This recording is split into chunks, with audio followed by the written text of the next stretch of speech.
Muito bem, podem sentar um instante.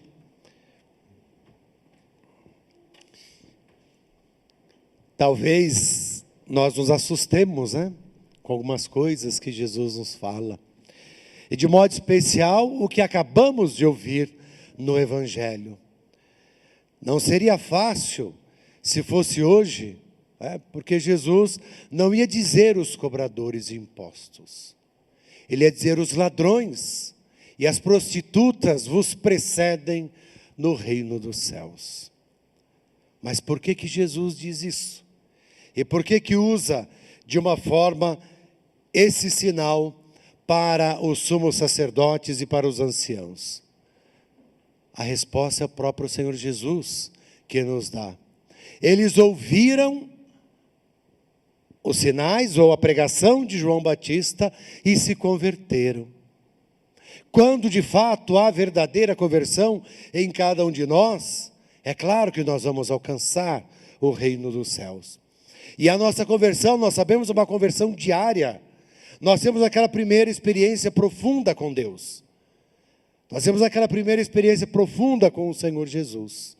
E depois nós vamos a cada dia nos convertendo. E a nossa conversão se dá praticamente até o último suspiro da nossa vida.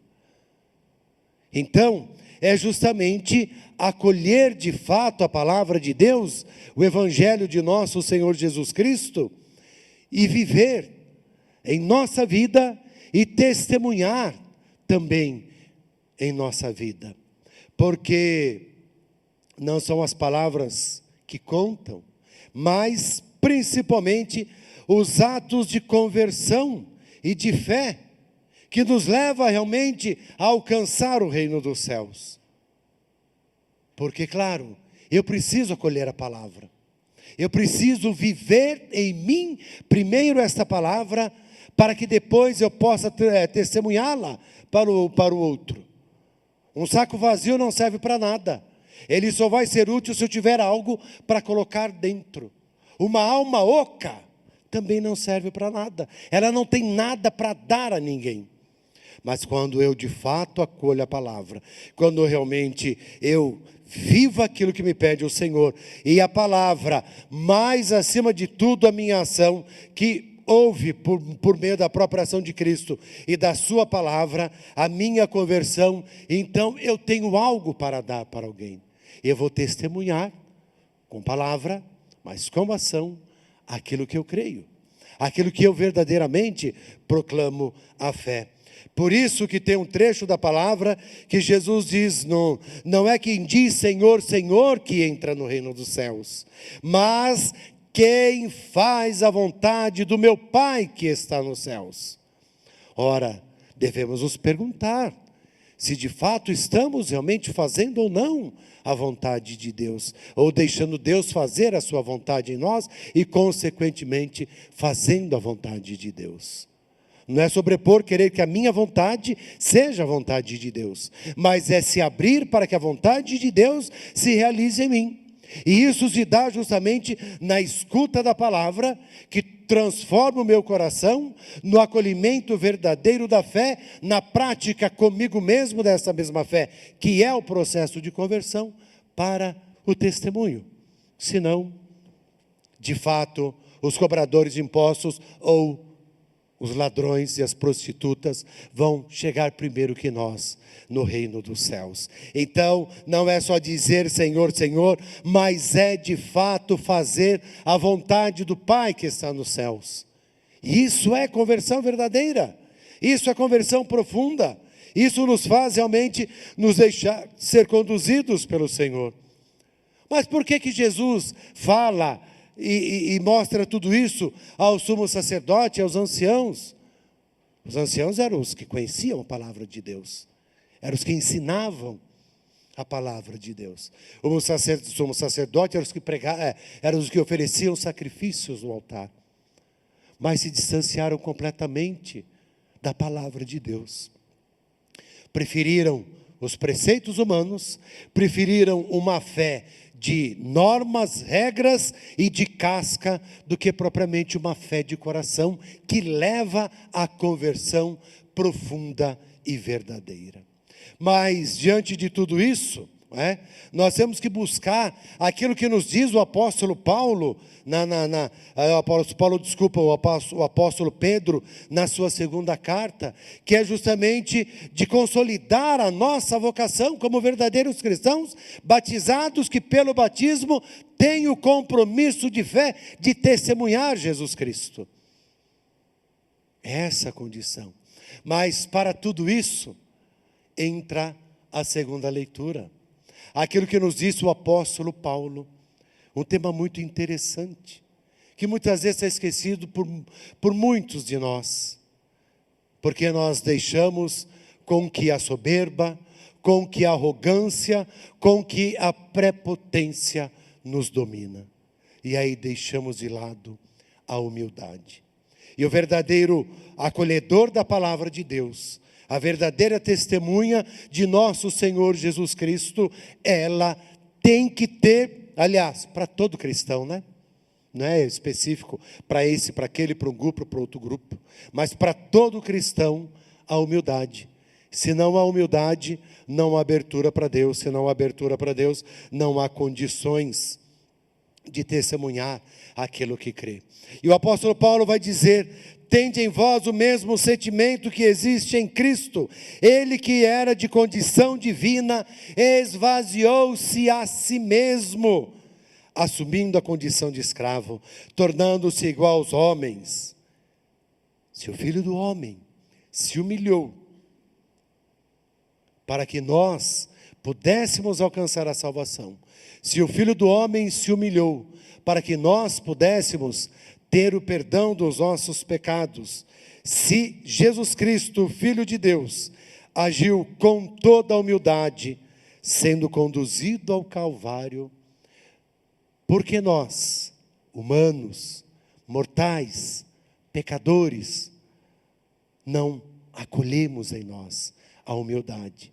E vivamos essa mesma humildade semelhante ao próprio Cristo. Não é só clamar ao Senhor, fazei do nosso coração semelhante ao vosso, Ele que é manso e humilde de coração, mas é ser realmente humilde, humilde de alma, de coração, de espírito e de tantas outras coisas.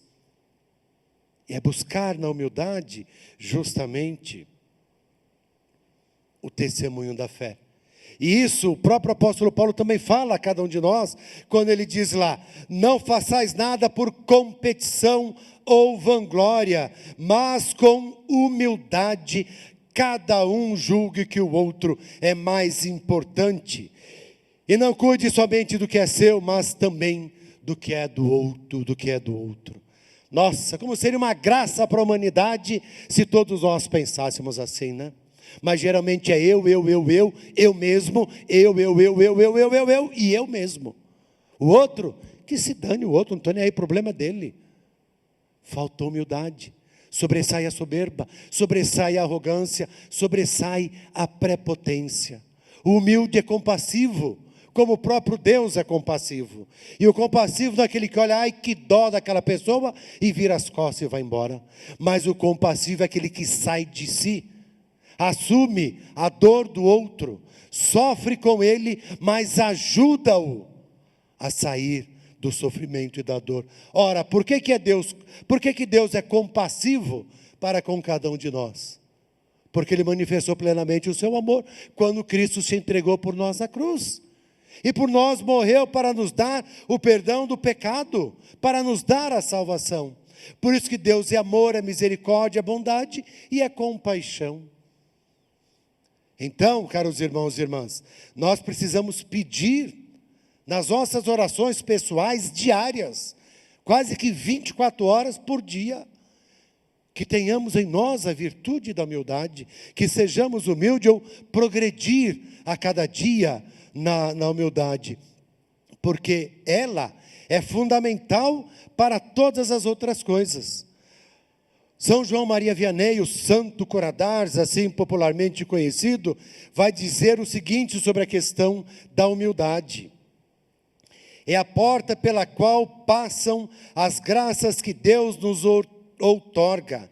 É ela que amadurece todos os nossos atos, dando-lhes valor e fazendo com que sejam agradáveis a Deus. Finalmente, constitui-nos donos do coração de Deus, até fazer dele, por assim dizer, nosso servidor. Pois Deus nunca pode resistir a um coração humilde. Pode começar, vou pegar aqui que eu estou transpirando muito. Olha que coisa linda nos diz o santo Curadar sobre a questão da humildade. Deus não resiste a um coração humilde. É por isso que vai dizer na primeira leitura, os ímpios, os injustos e tudo aquilo que ouvimos. Esses não têm humildade. Esses não permite Deus se render ao coração de cada um deles. Então, caros irmãos e irmãs, a própria humildade, ela é um grande impulso para que nós possamos não só reduzir, mas ao extremo de repreender muitos dos sentimentos, como já disse, de soberba, de ambição, de egoísmo, de vaidade. A humildade é uma virtude fundamental a cada um de nós. Porque o humilde, sendo humilde, nós vamos nos colocar como aqueles que também reconhecem a grandeza de Deus, e vai buscar esse Deus, e vai ver as maravilhas que Ele tem para com cada um de nós, né? O Salmo 39 diz o seguinte: diante de Ti, Senhor, a minha vida é como um nada. Quer dizer, somente a fraqueza é o erro, e o erro, desculpa, é que são especificamente do humano. Isso não é de Deus. A humildade tira de nós, ou não tem nada a ver com a timidez, com a mediocridade. Não tem nada a ver com isso. Pegamos o exemplo dos santos, que foram grandes homens, capazes de grandes sinais ou grandes empreendimentos para a glória de Deus, sempre agindo com humildade. Humilde e audaz, porque conta com a graça de Deus, que tudo pode, porque recorre frequentemente à oração, convencido da absoluta necessidade da ação divina. Então ele reconhece que por si mesmo ele não basta. Ele precisa de Deus. Então, o humilde vai buscar Deus. Por isso, caros irmãos e irmãs, precisamos estar atentos, porque o que importa não é o parecer, mas realmente aquilo que é. O ser, não o que parece. Nós não somos chamados a viver das aparências, como o nosso mundo gosta da aparência, como o nosso mundo gosta da mentira, e tudo isso leva justamente à soberba, à arrogância, e rompe com a humildade. Então, cada um quer viver na aparência, cada um quer viver do seu jeito, cada um quer isso, cada um quer aquilo, e aí um mais soberbo e mais arrogante que o outro. Ora, vamos nos curvar diante de Deus, vamos buscar agir com humanidade, com humildade e, claro, com humanidade também. Porque hoje o Senhor não só nos convida, mas também nos envia a trabalhar na sua vinha. E nós devemos nos perguntar: quais dos filhos nós somos? O primeiro ou o segundo? O que diz sim e não vai, ou o que diz não e vai? Talvez essa pergunta para refletirmos, mas eu já dou a cada um de vocês que aqui estão e a você que está em casa a resposta. Não sejamos nem o primeiro e nem o segundo filho, mas sejamos o terceiro que vai dizer: sim, eu vou, e vai. Pronto, faça a vontade de Deus na sua vida.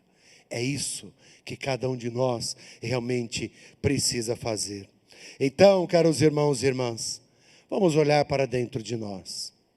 Não tenhamos nenhum receio, se encontrarmos em nós arrogância, soberba, falta de humildade, achar-se no lugar de Deus. Não tenhamos nenhum temor em relação a isso. Tenhamos sim temor, se não quisermos tirar isso de nós. Então vamos pedir ao Senhor que nos dê a graça realmente de caminharmos buscando a cada dia a humildade. Vamos ser humildes uns para com os outros. Vamos na humildade testemunhar o reino dos céus. Vamos na humildade testemunhar nosso Senhor Jesus Cristo. Vamos na humildade testemunhar a sua boa nova. O soberbo, o arrogante, só afasta de si as pessoas. Ele acha que tem todos, mas os poucos que ficam na servidão por alguma dependência. Ou seja, é praticamente escravo.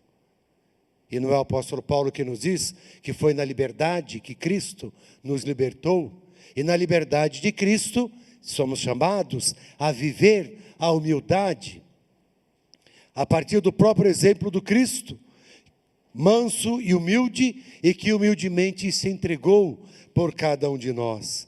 Então, volto a repetir, nunca vamos esquecer, as aparências enganam. Por isso que a palavra de Deus hoje nos convida a nos guiar pelas atitudes de Cristo. Importa então entrar na atitude da humildade, reconhecendo em tudo o dom de Deus. Quem se considera justo e perfeito, corre o risco de perder esse dom. Porque está sendo arrogante, está sendo soberbo e já se acha plenamente santo. Só falta pedir para a igreja fazer um altar para ser venerado. A parábola dos 2 filhos deve justamente nos alertar, abrir os nossos olhos, abrir os nossos ouvidos, o nosso coração, a nossa alma, tudo que existe em nós, justamente para o farisaísmo das aparências, e conduzir-nos àquilo que é a essência, porque a essência, que é a verdade, geralmente é gerada na humildade. Sejamos humildes, sejamos sinceros. Nunca, nunca se esqueçam, as aparências enganam. Que assim seja. Amém.